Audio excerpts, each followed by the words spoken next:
Yeah, more than two-thirds of respondents to the CNBC Fed Survey believe stocks are overpriced relative to the outlooks for earnings and economic growth, but as overpriced as they were before the vaccine news hit. 68% of the 46 respondents say prices are too high, down from 89% in September, and well about equal to the view of the market before the pandemic, or the view of the market's valuation. Now, getting the right level of stocks is a constant push and pull between the near-term damage and devastation from the virus surge and the promise of a vaccine. 52% of respondents say the market is too optimistic about the potential outcomes from the virus surge, which now has meant more than 300,000 dead and new lockdowns around the country. 46% say the market has it about right.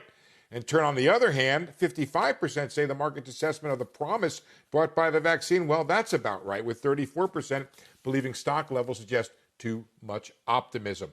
All of this results in a relatively muted outlook for stocks, but an outlook for higher interest rates. The S&P forecast to end next year at a modest 37.14, or just 1.8% above yesterday's close. It's forecast to clock in a more robust 8.6% gain in 2022. 10-year, it rises to 1.75% by end 22, but remains low for most of next year, rising only to I'll call it 1.25.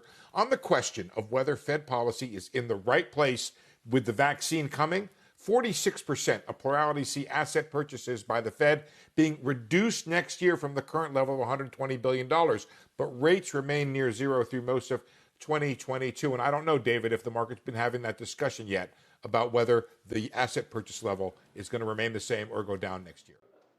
Shepard Smith here. Thanks for watching CNBC on YouTube.